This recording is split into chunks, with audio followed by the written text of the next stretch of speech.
my name is Michael Goldberg, and I'm our Executive Director of the Veale Institute for Entrepreneurship here at Case Western Reserve University, where I also teach at the business school. And we are thrilled to partner with our good friends at John Carroll on our first joint program with our friend Doan Winkel and the entrepreneurship program that he runs at John Carroll with Bryan Mauk, who's a joint or a degree holder, alum of both of our institutions. So Bryan did his undergrad work at John Carroll and his master's work here in social work at Case Western Reserve University. So we're thrilled. Doan, I don't know if you want to introduce yourself as well and say a few words about the work that you lead at Carroll. Sure. Thanks, Michael. Yeah, Doan Winkel. So I lead the entrepreneurship program at John Carroll University, just up the hill from good friends at Case Western. So Michael and I have been talking about this for a long time about doing some joint programming. So very excited to put this into action and to welcome Bryan. Bryan's been a longtime supporter of us at John Carroll and had a variety of different roles over the years with our program. And now in his new role, we're also excited to keep partnering with him, with John Carroll. So it's exciting to have him here, even though he might be a little frazzled with newborns around.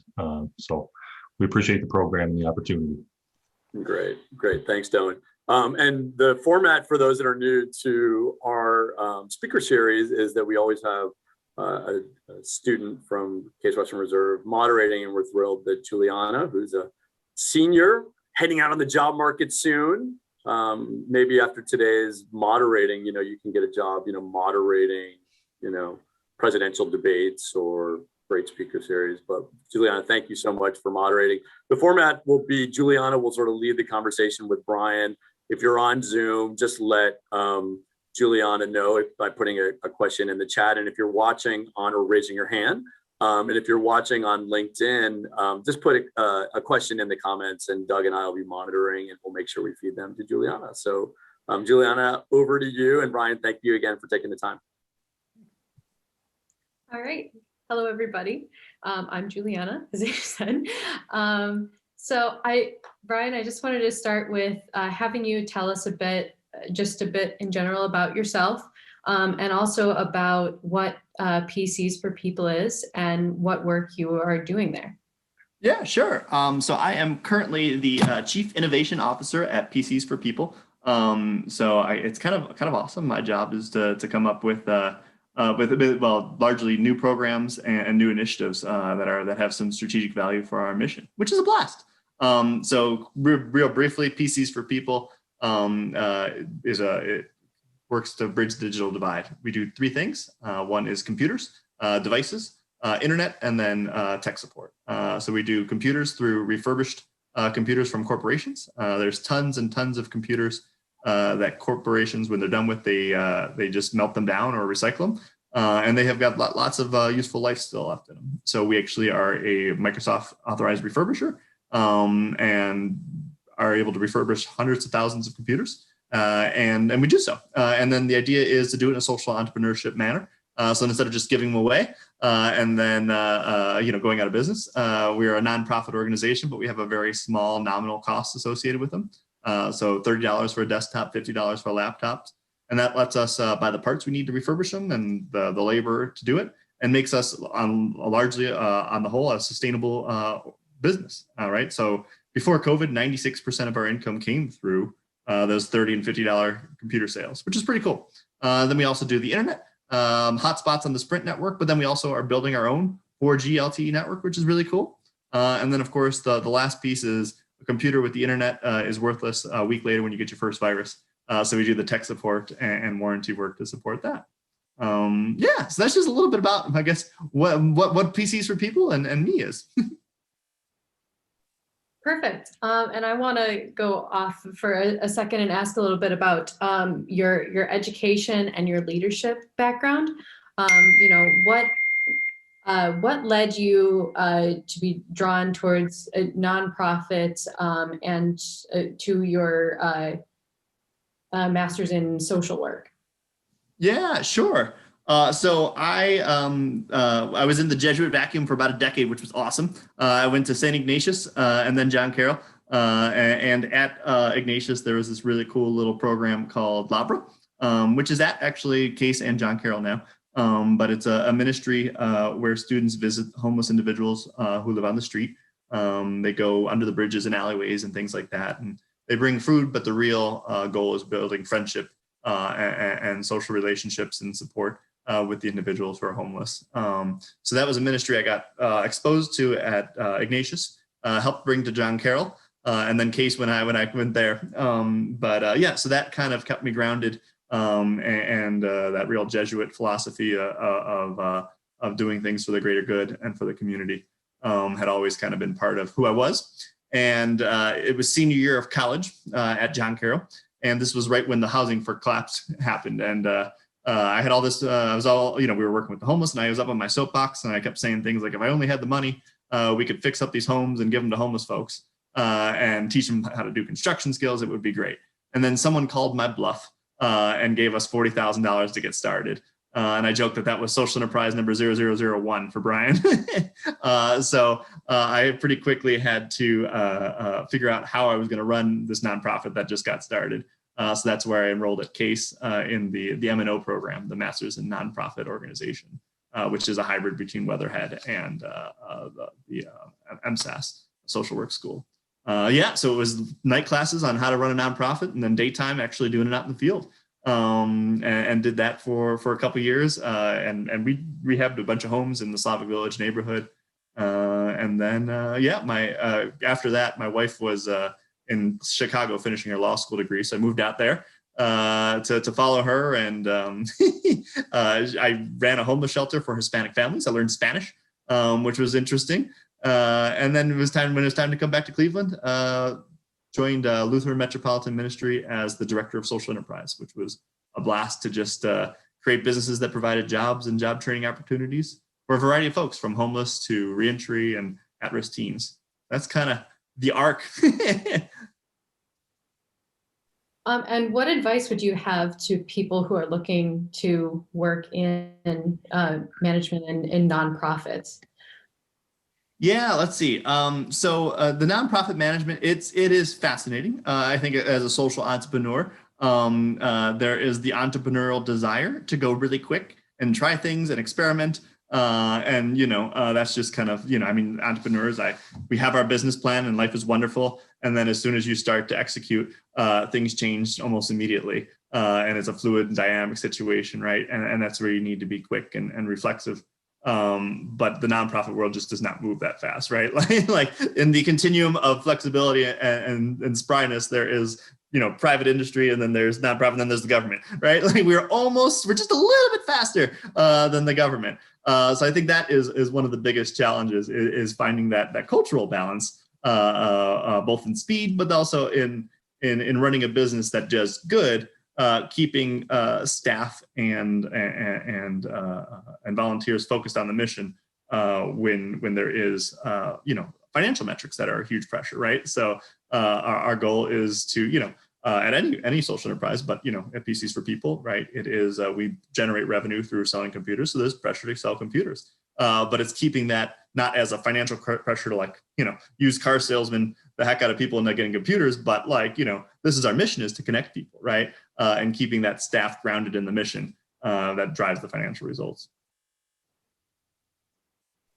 Great. That actually leads perfectly into my next question when you're talking about flexibility. I know there's been a lot of changes with COVID, and I was just wondering how COVID has changed your operations or changed some of your goals. Yeah. COVID has really, I think, put a huge spotlight on the issue of the digital divide, right? So it's kind of amazing to think that I think it's before COVID, kind of rewind a year and a half ago, almost 60% of households didn't have a computer in Cleveland, and about 30% didn't have internet access, which is crazy to think about. And then there this idea that there are these things called internet deserts. So like East Cleveland, for example, if you are a business class, business customer in East Cleveland, the fastest speed you can get is 3 megabyte download, which is DSL, right? So there was in the evolution of the internet, there was the squeak and squawk 56K dial-up, and then there was DSL, And then those communities haven't gotten further infrastructure development, which is crazy to think. So these problems had always been there, but they really kind of shone a spotlight on the issue, right? There was, I think it was easy pre-COVID for us rich suburbanite people to be like, oh, those kids, they can go to the library and get a computer to learn, right? But the reality is those kids have to take maybe 2 buses to get there, right? And when they get there, there's only 10 computers, 3 are offline because they're broken, and there's 7 other kids, right? So now they can't get to the computer. If they miss their bus, now they're last in the lab and they don't get to finish their paper, right? And these just kind of issues that I think are hard to explain for people to wrap their heads around. But then when the libraries closed with COVID, right, and you had to learn online, all of a sudden these issues really got brought to the forefront.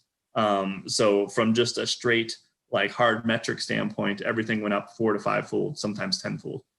So we in 2000, the year before COVID, I don't know, it seems like it was years ago, but I think it would have been 2018, 2019. We in Cleveland distributed about 2,000 computers. The year of COVID, it sounds like a Chinese calendar, the year of COVID, we distributed 8,000 computers. And similar with internet hotspots and all sorts of stuff like that. So it's really put a spotlight on the need, and it has motivated both funders to support it. So again, from pre-COVID, we went from 96% earned income to about 70% earned income, which isn't a bad thing. We don't want to necessarily be charging $30 for a desktop when people are desperate. I remember this was back in April, right when COVID hit a year ago. We were in parking lots distributing right out of the back of a truck at high schools. And this was out at Elyria High School. And there was a lady who had heard we were having computers, wasn't sure what the deal was. She had pawned her mother's wedding ring on the way up to the event to be able to get a computer. I was like, no, go get your ring back. This is free stuff for the community. So there's just a huge, I think the amount of pressure families were under to get connected was huge. So it really just brought attention to it from across the community. And then it encouraged people who may have been reluctant to adopt using the internet and using computers to really bring it into their home and get online. So lots of challenges, but I think on the whole, it's brought a spotlight to the issue, to the work. Perfect. All right. That was wonderful. Thank you. I have another question about just the internet, kind of the how what the process was like for deciding to start setting up internet and taking care of that, because I'm very curious about how that works and how that came about. Yeah, how did it come out? Well, so it is tough. So so to back up and clarify, so we are building our own internet. So like I mentioned, East Cleveland, for whatever for a lot of reasons, frankly, for racist reasons, the community's been redlined, right? They call it digital redlining. And it's basically where a variety of telecom providers will look at the demographics of a neighborhood and just not see the ROI on building infrastructure in a neighborhood. So they don't.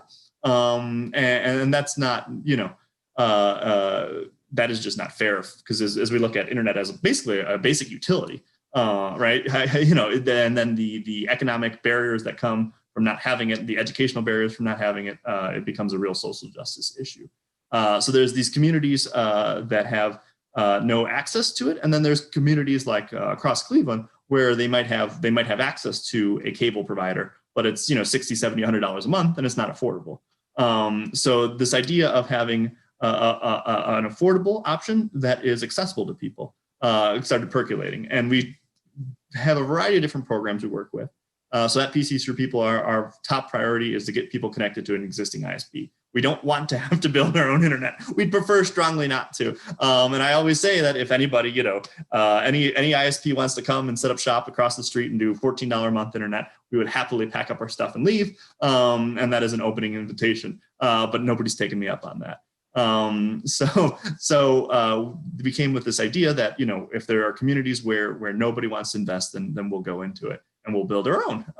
And we had we started kicking that around idea. Sorry, that's our first tier, sign up people where it exists. Second is we have hotspots. They're on the Sprint network, and it's a special kind of program where it's $15 a month internet. And the cell phones work great because cell phone networks aren't racist. To put it pretty bluntly, right? If they're wireless, they go out in a circle for several miles, and they don't care if the neighborhoods are black or white or purple below them. That's just physics, right? It's not like some of the hardware where you go pole to pole and you can be much more selective. So we have these special programs on the cell phone networks, which are great. But even then, there's some real kind of network limitations. Speeds just aren't there. So that's where we started looking into building our own network and doing basically the same technology that hotspots are on, but playing with some of the dials to make them right. So, social enterprise versus just an enterprise, right? Enterprise is always going to maximize profits. Try to put as many people on, the phone line as you can to maximize your profit. So we just dial that back a little bit so that people have faster speed internet. And then we had a hard and fast goal of keeping it at $15 a month or less. So that was how we kind of got into it. And then it was a whole bunch of kind of mad scientists playing in our garage and out in the field to find out how the technology worked. I mean, we were blessed with PCs for People as a bunch of just nerdy people. I say with much affection, right? We're a bunch of nerds. So there's some raw talent there. And we put some time into it and figured out some basic ways to do the technology. But then also as a social enterprise could play with that dial on price and quality. Perfect. All right. I'm going to pause for a second here and see if anybody has any questions that they would like to ask.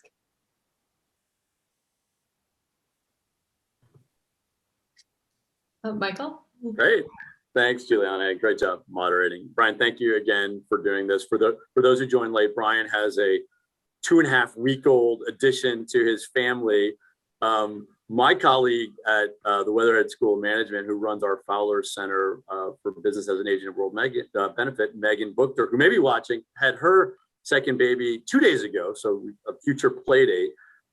So a lot of the work that Megan helps lead at CASE is around private companies that try to solve societal problems, but they do it not as a nonprofit, but as a for-profit.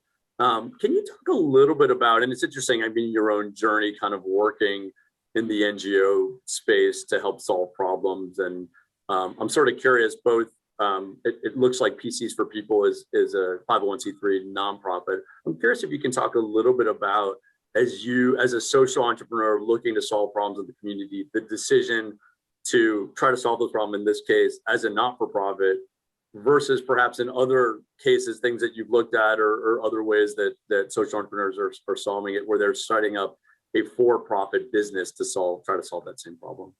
Yeah, definitely. Right. So I think I used to, once upon a time, teach a little bit of social entrepreneurship up at John Carroll. It was a fun evening endeavor for me. And I think when I talked to a lot of the students, they would tend to start there, right? Like, oh, is it going to be a for-profit or nonprofit? I think that's like the last thing you decide.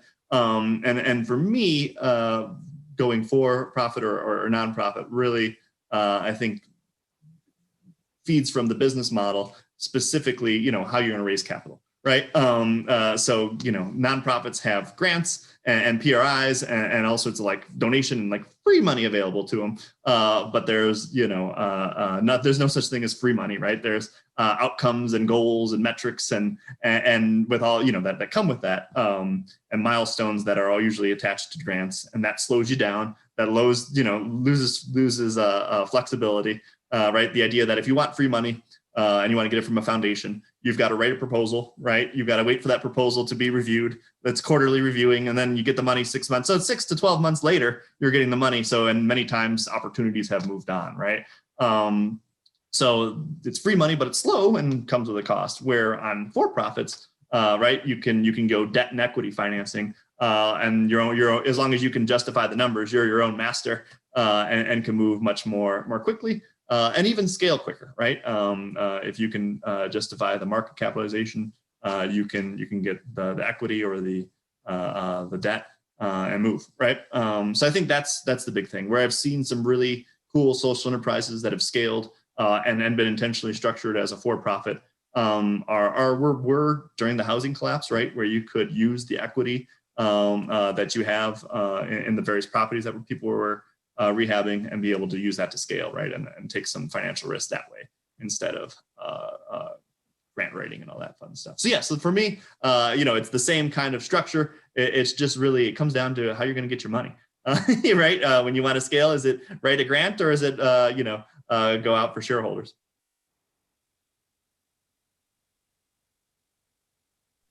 All right. There's a question from Rigav.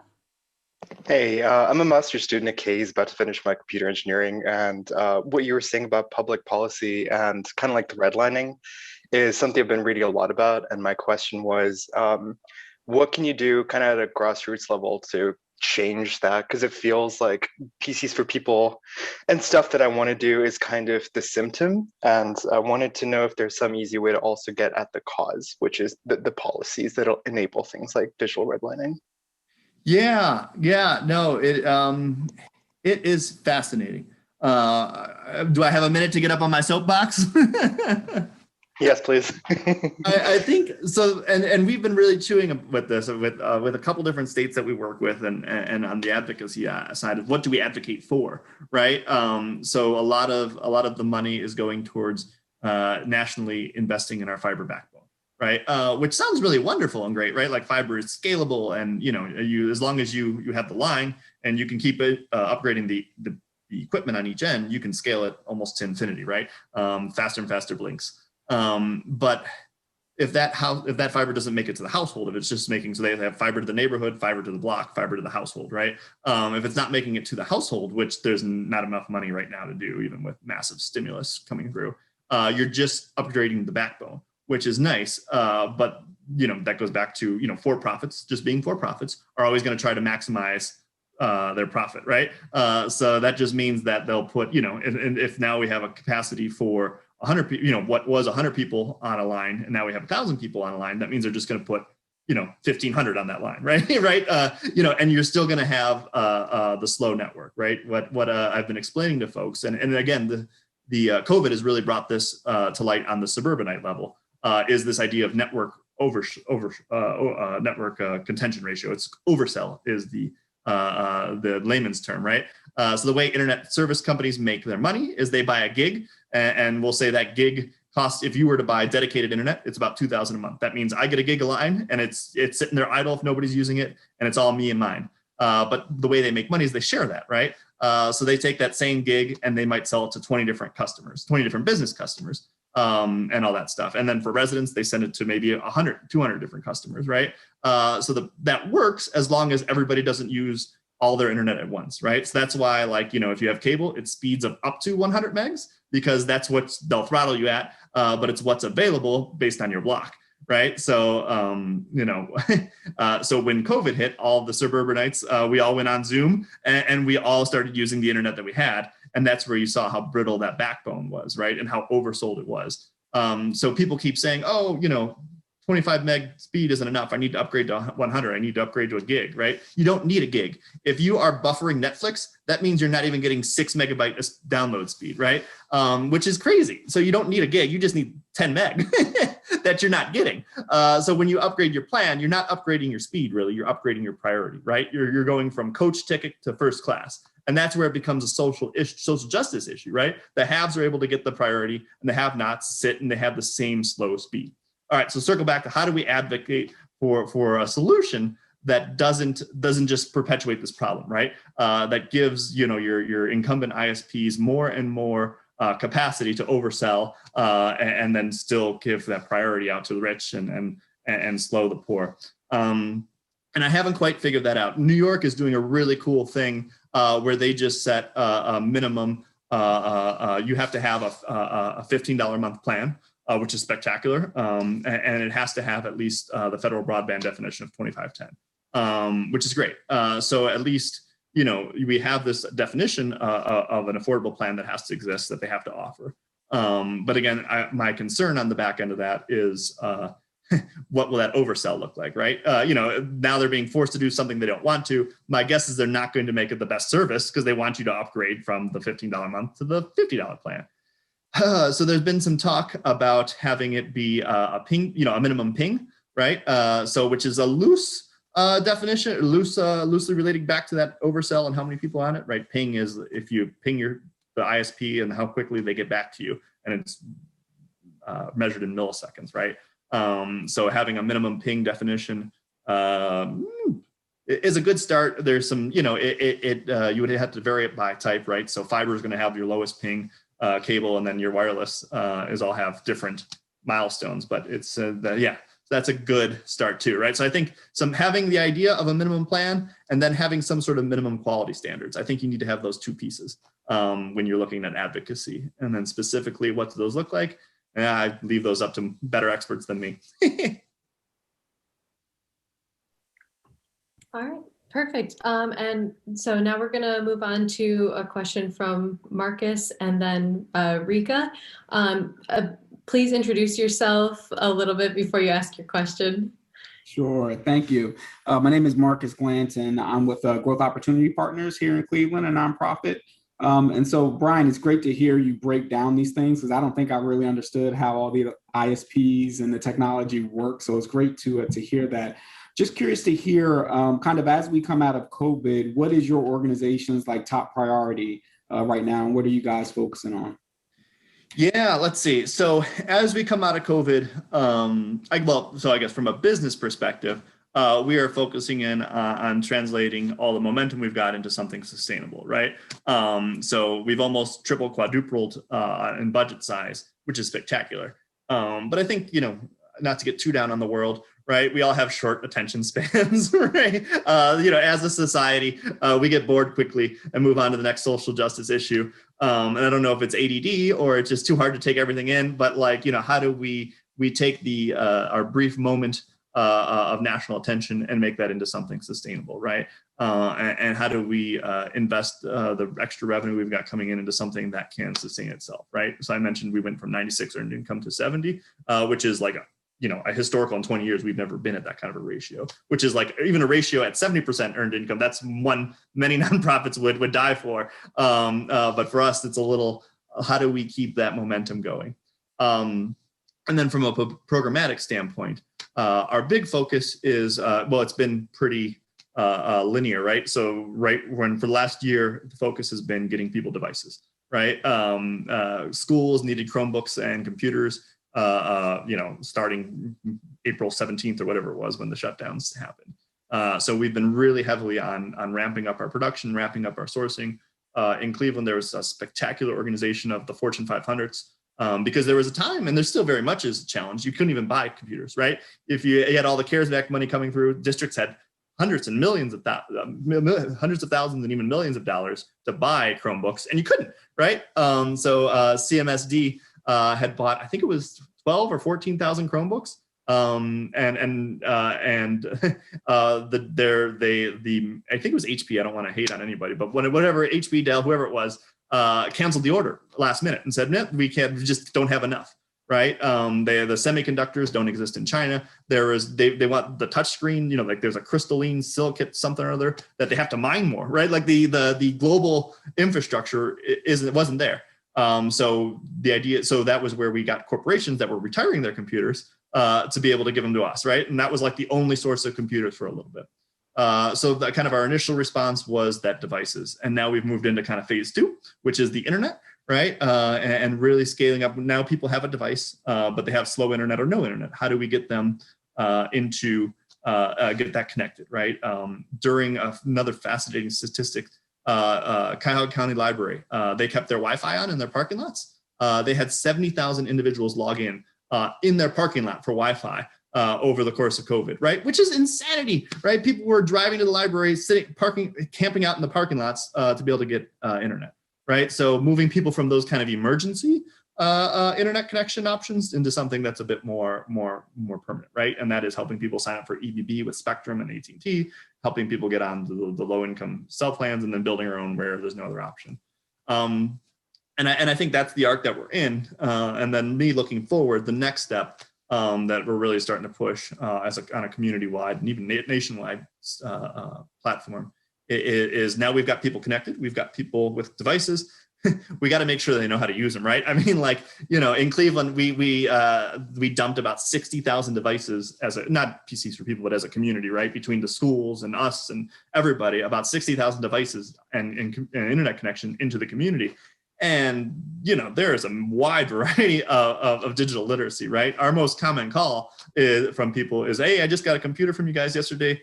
I brought it home. I plugged it in. It doesn't work. Well, did you plug in the monitor? Oh, right. And questions like that. People are still learning how to just turn stuff on and really helping to one, make sure they're doing it safely, right? Not getting scammed. That's another great one, right? I keep getting emails from, the deposed king of Nigeria asking for my credit card. What should I do, right? And helping with that kind of safe computing and safe internet surfing. But also how to unlock all the power that's on their lap, literally, of, being able to search the web, shop online, banking online, do your benefits, your food stamps online. All that stuff is a great training arc that we have to move folks through, right? And a lot of the people that are being connected are folks that have worked blue collar jobs for 40 years, right? Grandmas who have their grandkids and their grandkids are teaching them. And just, so there's a lot of, I think the next horizon here beyond internet is making sure people are being able to take advantage of everything that they've been connected to. Thank you. Yeah. Wonderful. All right. Next we have Rika. If you could give an introduction and your question. Awesome. Thanks for the session today. I represent the Entrepreneurship Education Consortium. We are a network of 11 higher education institutions, including Case and John Carroll, with strong entrepreneurship programs. And we want to kind of work together and develop the entrepreneurial mindset in all students, regardless of majors. I have a question for you about kind of like good examples and what inspires you when you look at other cities. How does Cleveland compare? You touched upon it a little bit when you mentioned the definition of an affordable plan, what they use in New York. But I wonder, again, where do you look for inspiration? Who's on your team nationally, and how does Cleveland compare? Yeah, so I'm biased. I think Cleveland's awesome. But let's see. So it's pretty cool. So throughout COVID, I was blessed with a real national perspective, right? So we have physical offices in, I think, 7 different states now. Not more, 9 now, but it's grown a bunch since COVID. But I believe we're at 7 right when COVID hit. And then they were everywhere from Maryland to Denver, and Kansas City, right? So really kind of across the Midwest and East Coast. So it was some real variety. And it was really interesting. It's been interesting to see how the different locales respond. And some are really good and some have been really terrible, right? And not like consistently terrible, but some aspects of it have challenged. I think, one of the really cool examples I've been holding out has been Lorain County. Nationally. So I mentioned Elyria, and just in general in Lorain County, there was a really, I don't know, so when they had like a digital inclusion coalition, which is great. And that had been meeting for about a year before COVID hit. So there was like this network that was already there that we were plugged into that. But the really cool thing that they did was instead of trying to organize millions of dollars, it was tens of thousands of dollars, but it was right away. Right, like it was, which I think is, I'm kind of circling back from, that nonprofit to, government type response where like we're still waiting on our COVID stimulus checks from a year ago, right? Like, that just quick, small amounts of money, but really quick and really flexible is what Lorain did really early on, and that was really awesome as far as a quick response and being able to serve folks. That was one of the really cool things. Cleveland's been really, in Cuyahoga County in particular, have been really great in organizing public and private partnerships. I mean, Cleveland was the national leader, I mentioned, in organizing the Fortune 500, right? So I think there's 7 500s in Cleveland, all 7 participated and made the computers possible for the community, which is awesome. And then there's just really, cool stuff. St. Paul, Minnesota, one of the things that they did is they really got organized and they bought computers like as in bulk, right? So like all the school districts all pulled together, and it was 60,000 Chromebooks that they bought, which was an order that didn't get canceled, right? Like the 14,000 from CMSD got written off, but when you're at 60,000, that's a big enough customer to get attention, right? So that was a really cool thing they did.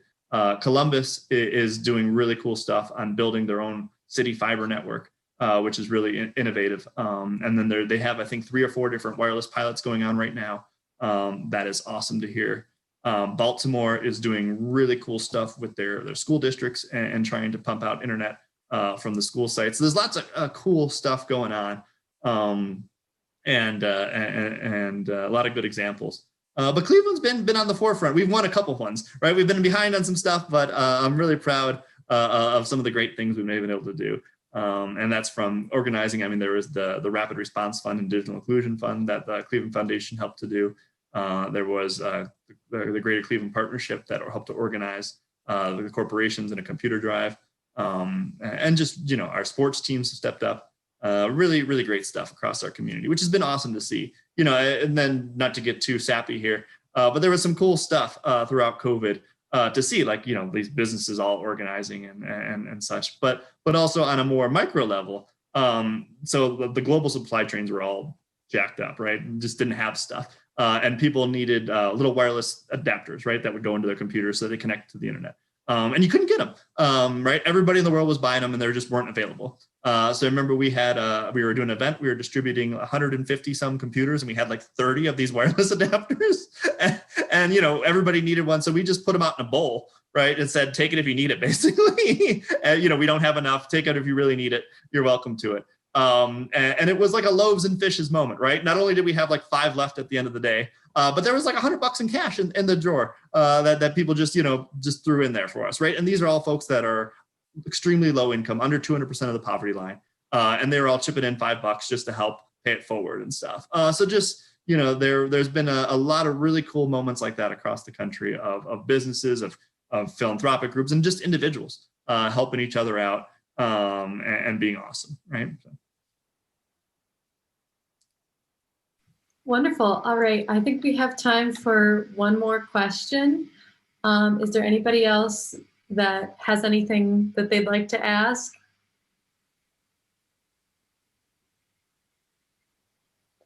All right. If not, I'd like to close with just asking, what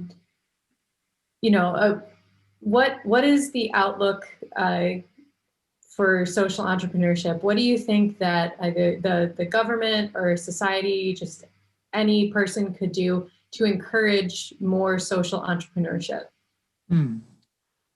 Yeah, let's see. How do we encourage more social entrepreneurship? Well, so there's part of it is the encouraging the entrepreneurship mindset, right? Of like, you don't, if there's a problem and you don't see an immediate solution, go make your own solution, right? Which is part of, how I got into doing the internet, right? Like I didn't see a solution I liked. And I remember somebody asked me, when we were doing it, why don't we just let XYZ provider do it? And I was like, well, I think I can do it better. Right. Better, and by better, I mean more just, right? I don't think I can have a better internet service, but I think I can have a more just internet service than some of the for-profits.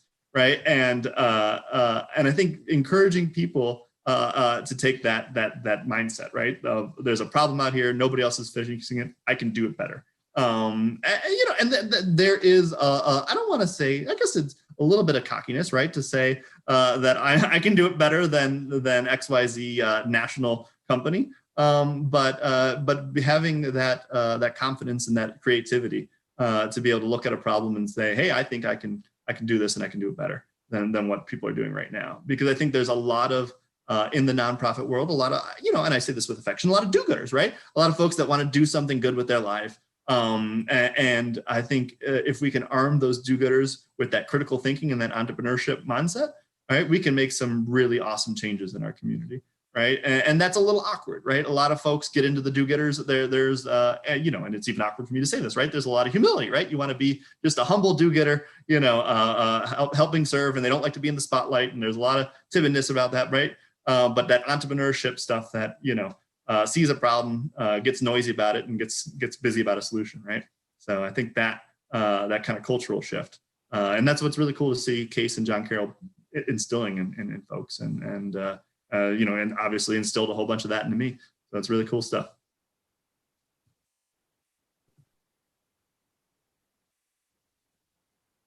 Great. Well, I was going to jump in and say, Juliana, thank you for moderating. That was awesome. You did a great job. I'm not kidding. Your future as Senate debates, presidential debates, combine your interest in political science and policy with communication. So thank you for moderating. Thank you everybody for being here. It's great to meet some new friends, see some old friends on the call. Doan, it's awesome to partner with you on this event. And Bryan, thanks for being our inaugural, because I hope we can do more of this. I mean, I think John Carroll turns out such great students, and Doan and the work that he's doing in the community with students is something that we really admire and are excited to do more with. And Bryan, your current work at PCs for People and just sharing some of the things that you did today is a great example for our students and our community. So thank you so much for taking the time.